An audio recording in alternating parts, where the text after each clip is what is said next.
তারেক রহমানের নির্দেশে গ্যাজেট প্রকাশ, শুধুমাত্র আংশিক নয়, পূর্ণাঙ্গ বেতন স্কেল বাস্তবায়ন, শতভাগ পেনশন সুবিধা কার্যকর। আসসালামু আলাইকুম, সবাইকে স্বাগতম নতুন আরও একটি আপডেট ভিডিওতে। ভিডিওটি শুরু করার আগে সবার কাছে ছোট্ট একটি রিকোয়েস্ট, চ্যানেলের নতুন দর্শক হয়ে থাকলে চ্যানেলটি সাবস্ক্রাইব করে পাশে থাকা বেল বাটনটি অল করে দিন।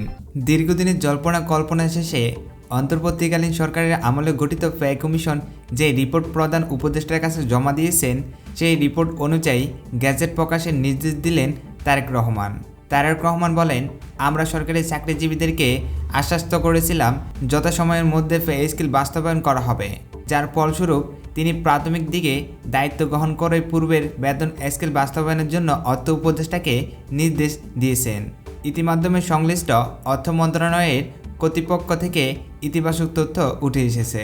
অর্থ উপদেষ্টা ডক্টর সালাউদ্দিন আহমেদ বলেন, আমাদের বেতন বৃদ্ধির বিষয়টি নির্বাচিত সরকারের সিদ্ধান্তের অপেক্ষায় ছিল। যেহেতু অবশেষে নির্বাচিত সরকার আমাদের গ্যাজেট প্রকাশের দায়িত্ব বুঝিয়ে দিয়েছেন, তাই আমরা আর সময়ক্ষেপ করছি না। গ্যাজেট প্রকাশের জন্য যতটুকু সিদ্ধান্ত নেওয়ার প্রয়োজন, আমরা সকল সিদ্ধান্ত দ্রুতই বাস্তবায়ন করব। যদিও সিদ্ধান্তগুলোর চূড়ান্ত সময়রেখা পৌঁছাতে কিছুটা সময় লাগবে, তবে যথাসময়ের মধ্যেই সকল কিছু বাস্তবায়ন করা হবে বলে শতভাগ নিশ্চয়তা পাওয়া যাচ্ছে। নাম অপ্রকাশিত রাখা সত্ত্বে একজন উদ্যোগ কর্মকর্তা বলেন, প্রধান উপদেষ্টা ক্ষমতায় থাকবেন 18 তারিখ পর্যন্ত। আমরা এর মধ্যেই গ্যাজেট প্রকাশের লক্ষ্যে কাজ করে যাচ্ছি।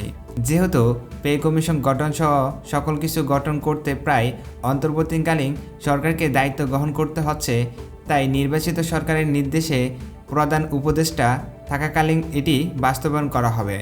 এতে করে সরকারি চাকরিজীবীদের মনোবল দ্বিগুণ হারে ফিরে আসবে বলে মন্তব্য করেন ওই কর্মকর্তা।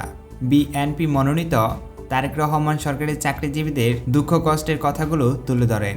তিনি বলেন, আমরা দীর্ঘদিন থেকে বেতন বৃদ্ধির বিষয়টি সম্পর্কে অবগত ছিলাম, কিন্তু আমাদের হাতে তেমন কোনো সিদ্ধান্ত নেওয়ার ক্ষমতা না থাকায় আমরা তাদের জন্য কাজ করতে পারিনি। তবে দীর্ঘদিন আগে সরকারি চাকরিজীবীদের সঙ্গে একটি বৈঠক হয়েছিল, সেখানে আমরা তাদের আশ্বস্ত করেছিলাম দ্রুত এটি বাস্তবায়ন করা হবে।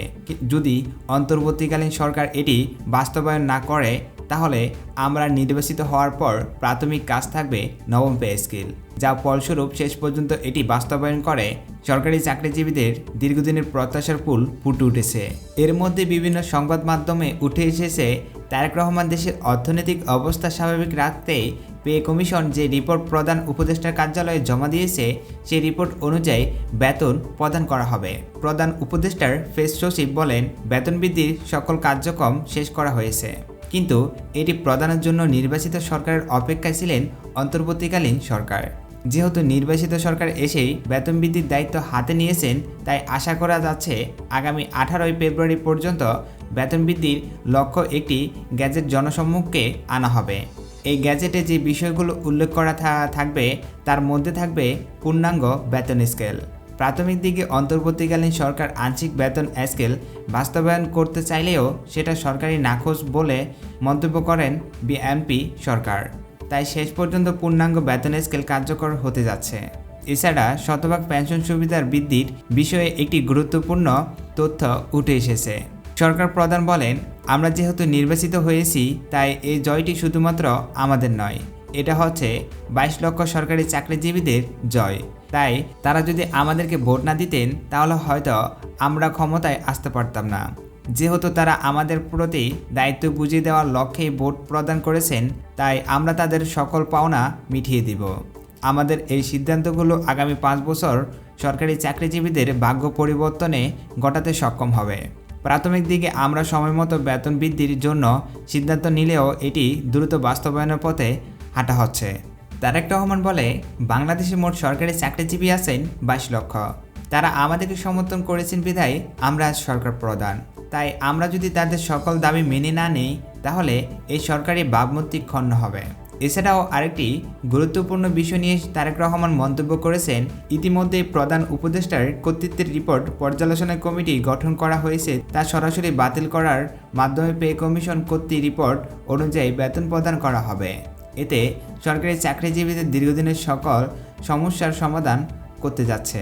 এছাড়াও রিপোর্ট পর্যালোচনা কমিটি রিপোর্ট প্রদানের অনেক সময় ক্ষেপণ করবে, তাই এটি বাতিল করে দ্রুত সকল কার্যক্রম বাস্তবায়নের সিদ্ধান্ত নেওয়ায় সরকারি চাকরিজীবীদের মধ্যে আনন্দের জোয়ার বেশি উঠেছে। তো বন্ধুরা, এমন পে স্কেল জনিত সকল রিপোর্ট সবার আগে পাওয়ার জন্য আমাদের চ্যানেলটি সাবস্ক্রাইব করে পাশে থাকা বেল বাটনটি অল করে দিন। ধন্যবাদ।